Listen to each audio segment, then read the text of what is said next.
Bonjour, bienvenue. On va continuer notre exploration du développement. C'est le deuxième épisode consacré à cet aspect-là de la programmation en tech.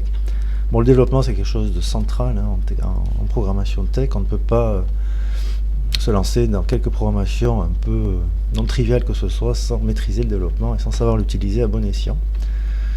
Donc on va continuer ici un peu sur le même modèle que la dernière fois, pour faire un exemple un peu pédagogique. Je vais définir une macro x dont le texte de remplacement est 0. Je vais définir une macro y dont le texte de remplacement est x. Et je vais définir une macro z dont le texte de remplacement est la macro y. Voilà. C'est un peu le même schéma qu'on avait la dernière fois. Maintenant, imaginons que je souhaite définir une macro appelée grand A. Donc, je vais mettre le token petit a, je vais mettre la macro x, je vais mettre b et je vais mettre z.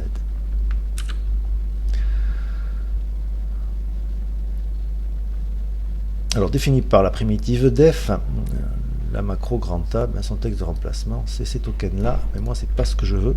Je voudrais que x soit développé une fois, c'est-à-dire qu'après le a j'obtienne 0, et je voudrais que z il soit développé deux fois, c'est-à-dire que le z se développe en y et que le y se développe en x. Autrement dit, je voudrais que la macro a contienne a 0, qui est le développement une fois de la macro x, b, l'espace ici est ignoré puisqu'il suit une séquence de contrôle, et le 2 développement de la macro z, c'est-à-dire la macro x. C'est ça que je voudrais comme texte de remplacement. Bon, on pourrait aussi, on va laisser comme ça avec une définition d'une macro, mais on pourrait très bien utiliser une macro foo, comme ceci, délimitée par un nil, et on pourrait se poser exactement le même défi. On voudrait que la macro foo, c'est-à-dire son argument, on pourrait la définir avec un argument délimité qui s'arrête au nil, et on pourrait très bien vouloir que la macro foo, son argument, ce soit ce qu'on vient de dire, c'est-à-dire A, le 1 développement de la macro X, B et le 2 développement de la macro Z. Bon, ça revient un peu au même. Hein. Nous, on va rester avec une définition d'une macro grand A. Alors, on avait vu que la primitive edef, si je recopie tout ça, peut être utilisée, mais ici ça ne convient pas parce que edef développe tout ce qu'elle rencontre jusqu'à tomber sur des tokens non développables. Donc x va bien être développé au maximum, c'est-à-dire une seule fois ici en 0, et b est un token non développable, et la macro z va être développée au maximum, c'est-à-dire en y, puis y en x, puis x en 0.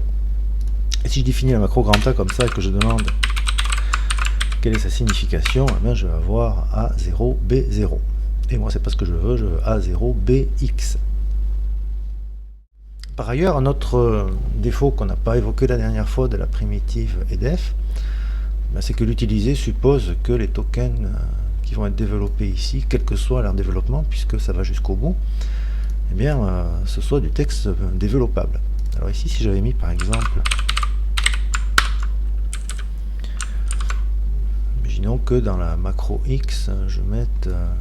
c'est le macro du noyau LaTeX ici qui passe en caractère gras. Si je mets ici texte BF 0, eh bien je vais avoir une erreur de compilation ici. Je vais le faire.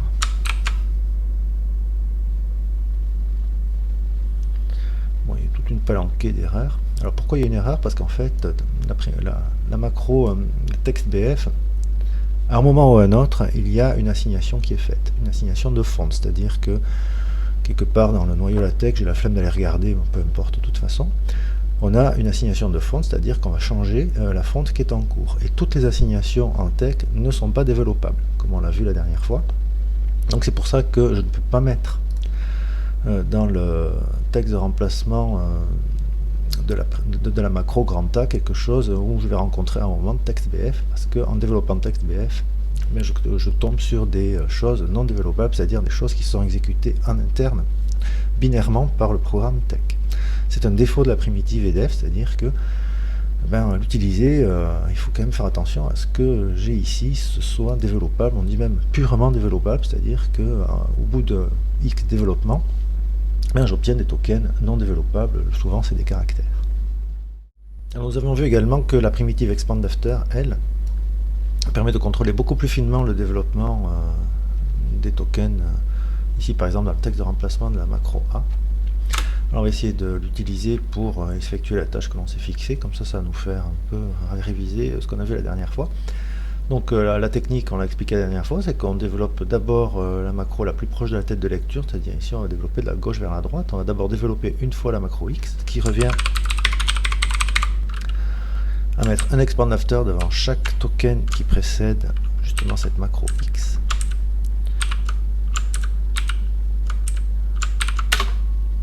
Alors, je vais fermer ceci. Voilà ce point expandAfter va développer une fois la macro X. Et je voudrais, avant que ce point expandAfter entre en vigueur, je voudrais d'abord que la macro Z soit développée deux fois. La technique consiste à mettre 3 expandAfter qui vaut 2 puissance 2 moins 1 devant chaque token qui précède Z. Alors, je vais mettre une étoile à la place des 3 expandAfter. Donc il m'en faut 3 là, etc. jusqu'à devant le token qui précède, comme ceci. Chaque étoile représentant 3 expandAfter. Bon, alors le nombre d'expandAfter est encore très conséquent, comme j'ai d'étoiles. 1, 2, 3, 4, 5, 6, 7, 8, 9, 10 étoiles, qui représentent 30 expandAfter, puisque chacune en représente 3, plus les 4 que j'ai ici, cette ligne en réalité contient 34 expandAfter. Pour effectuer la tâche un peu basique que l'on s'est fixé, c'est-à-dire une fois développer X et deux fois développer Z. C'est ça l'inconvénient de la primitive expandAfter, c'est que leur nombre croît de façon très rapide, même pour des développements qui ne sont pas finalement très importants comme ici. Alors on va voir dans cette vidéo, la suite, le juste milieu qui peut exister entre la primitive EDEF qui développe aveuglément, qui est très concise, et qui suppose que j'ai des choses purement développables d'ailleurs, ici TextBF fait échouer la macro EDEF, et de notre côté la primitive expandAfter qui permet de contrôler très finement le développement, mais avec contrepartie vraiment très embêtante, que le nombre d'expandAfter devient vraiment trop important très souvent. Alors pour lever ces inconvénients qui sont liés à expandAfter et leur nombre qui a tendance à croître de façon un peu déraisonnable, eh bien il existe une primitive de tech qui s'appelle noExpand, mais qui, comme son nom l'indique, empêche le développement. Alors ça se joue au niveau des tokens, c'est un peu le symétrique de la primitive expandAfter, c'est que cette primitive noExpand empêche ou bloque le développement du token qui la suit. Alors évidemment, pour que le développement soit bloqué, il faut qu'on soit dans un endroit où le développement ait lieu. Et la plupart du temps, c'est dans le texte de remplacement d'une macro définie par EDEF. Alors on va reprendre le texte de remplacement qu'on avait, c'est-à-dire ceci là. Et donc si je place un noExpand dans ce texte de remplacement, ça sert à rien de le placer devant petit a, puisque petit a de toute façon c'est un token qui n'est pas développable, donc son développement ne donne rien du tout, on n'a pas besoin de bloquer son développement. Si je le mets devant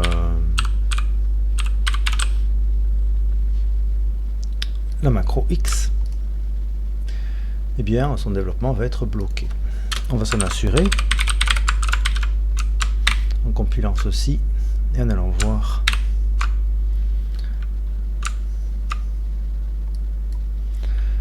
alors on voit bien que la macro X n'a pas été développée du tout, c'est l'action de noExpand, et bien sûr la macro Z elle a été développée au maximum, puisque noExpand ça n'agit que sur le token juste après, et donc le développement de la macro Z a donné 0, c'est-à-dire le développement maximum ici. Bon alors c'est pas ce que je veux, parce que moi je voulais que X justement il soit développé pour qu'il donne 0, et je voulais que Z il soit 2 développé. Alors évidemment je peux pas mettre ça, parce que si je mets ça, eh bien la macro Z elle n'est pas développée, et moi je veux quand même la développer 2 fois.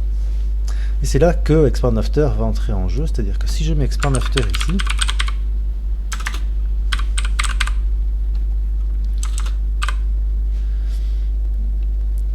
Alors, il va être développé, le expand after, avant le expand, ça se joue de gauche à droite. Alors, le expand after va être développé dans un premier temps, c'est-à-dire que la macro Z va être développée une fois par le expand after, c'est-à-dire qu'elle va devenir Y, et après, le no expand va bloquer le développement de la macro Y. On peut s'en assurer. Voilà. Mais moi, je veux développer la macro Z, donc on a vu qu'il fallait mettre 3 expand after.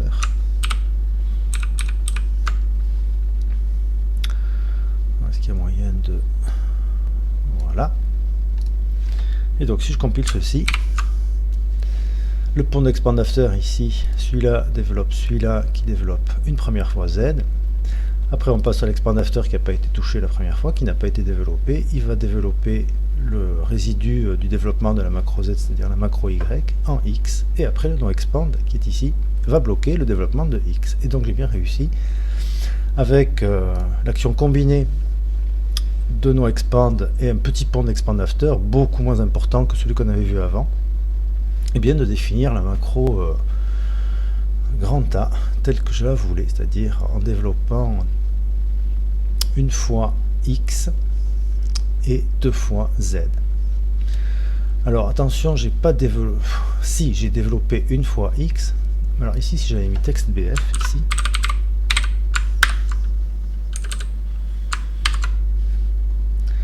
ça va pas, parce que ici, comme il n'y a rien pour empêcher le développement maximum de X, et bien X va être développé au maximum, et encore une fois, la macro texte BF va donner une erreur de compilation.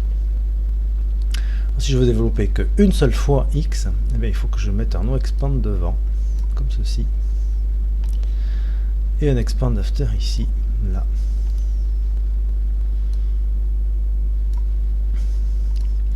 Le expand after va développer X, c'est-à-dire ça va donner texte BF entre accolades 0, et le non-expand va bloquer le développement de texte BF. Et donc si je compile ceci, j'ai bien ce que je veux. J'ai donc mon petit a bien sûr, texte BF de 0, qui est le 1 développement de la macro X, B, et le 2 développement de la macro Z. Donc là j'ai bien répondu à l'exercice qu'on s'était donné, c'est-à-dire que X a bien été développé une seule fois et Z a été développé 2 fois. Alors un dernier détail qui a son importance maintenant, c'est on va quand même remarquer, enfin s'intéresser au fait que no-expand bloque juste le token qui suit. Donc ici tout allait bien parce que quand je développe X, ben, le token qui est le premier token qui est issu de ce développement, c'est texte BF. Alors imaginons que j'ai mis ceci. Au lieu de mettre texte BF et puis son argument entre accolades, je crois que c'est exactement la même chose. Je crois que ça revient exactement au même. Il faudrait que j'aille vérifier, mais je crois que les deux façons d'écrire dans un groupe comme ceci, avec BF Series ou texte BF entre accolades, je crois que c'est pareil. J'irai vérifier quand même dans le noyau LaTeX. Imaginons que j'écrive ceci. Alors qu'est-ce que devient le développement, le 1 développement de X? Eh bien ça devient l'accolade ouvrante, BF Series 0, l'accolade fermante. Je vais le faire à la main. Je vais faire à la main l'action de expand after. Donc je vais remplacer X par son texte de remplacement. Voilà ce que j'obtiens. Et l'expand after disparaît puisqu'il a développé la macro X. Bon, alors ici ça va plus du tout parce que le non-expand il va bloquer le développement du token qui suit, c'est-à-dire il va bloquer le développement de l'accolade ouvrante. Sauf que je m'en fiche complètement de ce développement puisque l'accolade ouvrante c'est une sorte de primitive en quelque sorte, c'est un début d'un groupe simple et donc c'est quelque chose qui ne se développe pas. Et donc BF Series ici est hors du champ d'action de no-expand, donc va être malheureusement dans le champ d'action du développement maximum créé par la primitive EDF. Et pareil, comme il y a une assignation de font, c'est-à-dire un changement de font pour passer en caractère gras, eh bien ça va donner une erreur de compilation. Donc, je vais revenir à ce qu'il y avait avant, je vais mettre comme ceci. Si je compile ceci,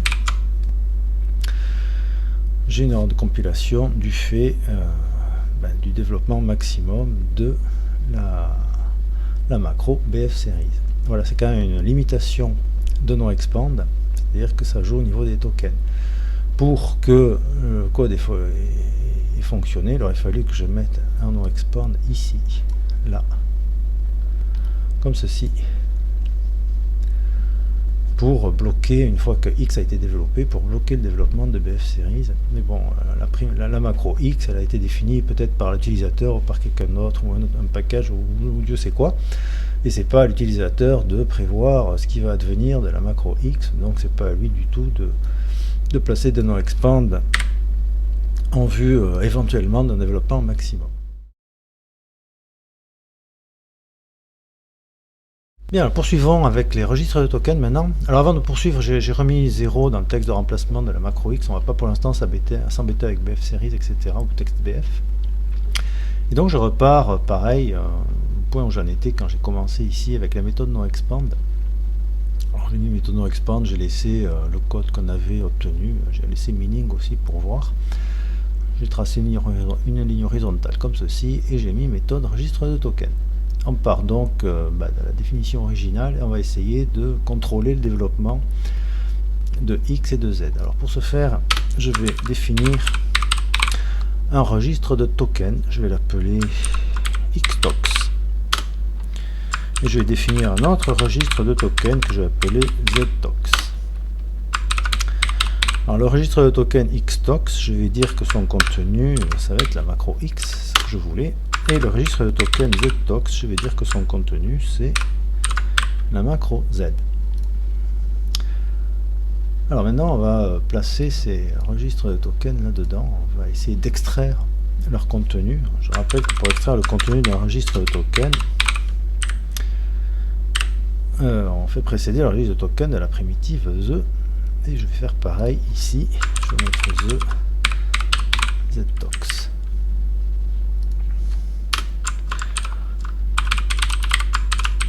Alors, quel va être le texte de remplacement de la macro grand A? Est-ce que le développement maximum va donc extraire le contenu du registre et puis on va voir ce qui va se passer.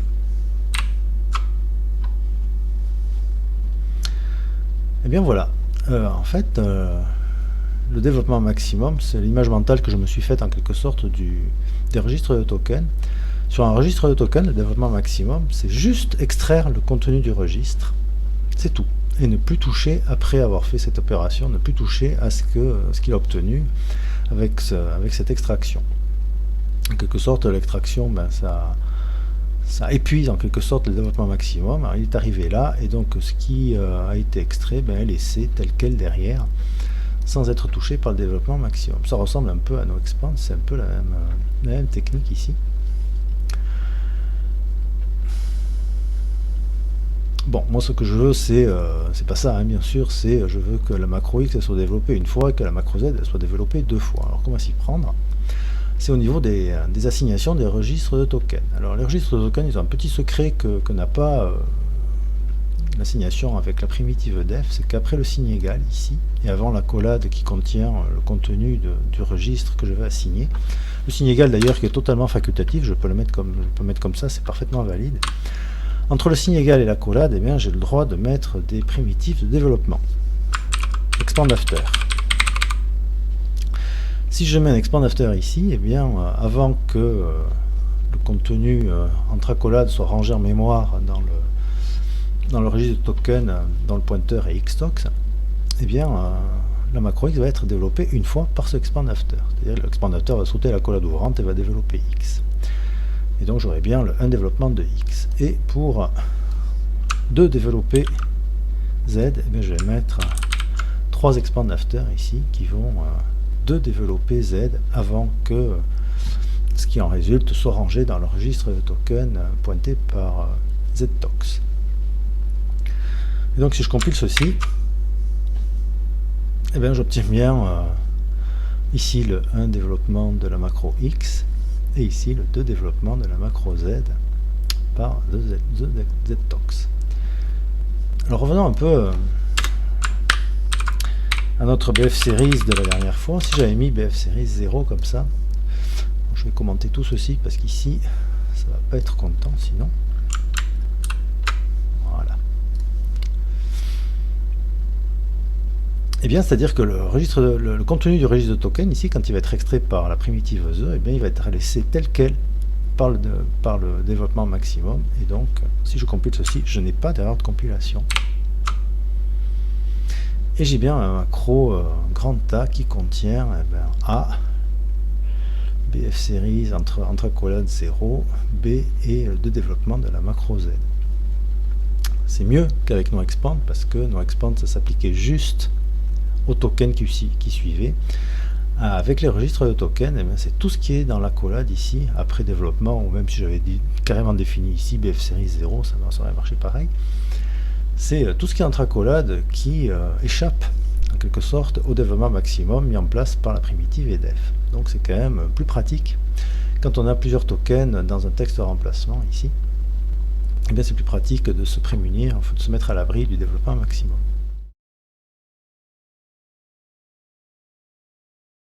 Et bien nous allons finir maintenant avec la troisième méthode pour contrôler finement le développement dans une zone de développement maximum. Ça se passe via la primitive unexpanded. Alors attention, la primitive unexpanded, c'est une primitive de ETEC. D'ailleurs, j'ai réglé la coloration syntaxique dans VS Codium pour que les primitives de TEC soient en bleu, comme ça, comme par ici, et que les primitives de ETEC soient en vert et en italique, comme ceci. Donc unexpanded, c'est une primitive de ETEC qui n'existait pas dans le programme TEC tel qu'il a été écrit par Donald Knuth tout au début. Eh bien, je vais la laisser comme ça. La primitive unexpanded, son rôle, c'est de bloquer le développement, c'est un peu comme noExpand, sauf qu'elle est plus puissante. C'est de bloquer donc le développement de tout ce qui se trouve dans son argument entre accolades. Par exemple, si j'écris x comme ça, et que je suis dans une zone de développement maximum, eh bien, tout ce qui est ici dedans va être laissé tel quel, donc j'obtiendrai x. Alors qu'avec noExpand, c'était token par token. Alors on va essayer tout de suite. On va donc mettre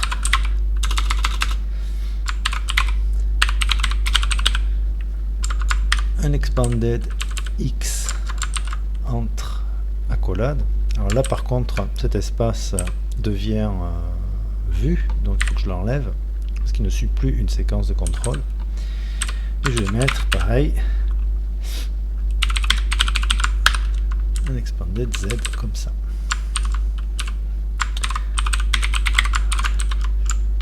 On va vérifier ce que contient la macro A. Bon, sans surprise, hein. Donc ici j'ai x et ici j'ai z, puisque l'intérieur, ce qui est à l'intérieur des accolades a été bloqué. Alors notons que si j'avais mis x ici, les 3 x auraient été bloqués et je les aurais retrouvés tels quels dans le texte de remplacement de la macro A. Bon, alors encore une fois, moi c'est pas x et z que je veux, c'est le 1 développement de x et le 2 développement de z. Alors unexpanded, c'est un peu comme d'ailleurs toute primitive qui doit être suivie d'une accolade. C'est qu'ici, là, un peu comme les registres de tokens ici, entre la primitive et son accolade, j'ai le droit aussi de mettre des primitives de développement unexpanded. Expand after, pardon. Donc je vais mettre ceci. Donc lorsque la primitive unexpanded se développe, elle exécute ce qu'il y a éventuellement, il ne peut rien avoir du tout bien sûr, elle exécute ce qu'il y a, les primitives de développement qu'il y a ici, et donc le expand after va développer x. Et donc pour développer z, eh bien, je vais mettre 3 expand after, comme ceci. Et je compile. Et j'obtiens encore une fois ce que je voulais. Alors notons encore une fois, on va refaire la même manipulation que si j'avais mis BF series 0. Alors, je vais commenter la première méthode puisqu'elle n'est pas compatible avec ça, elle.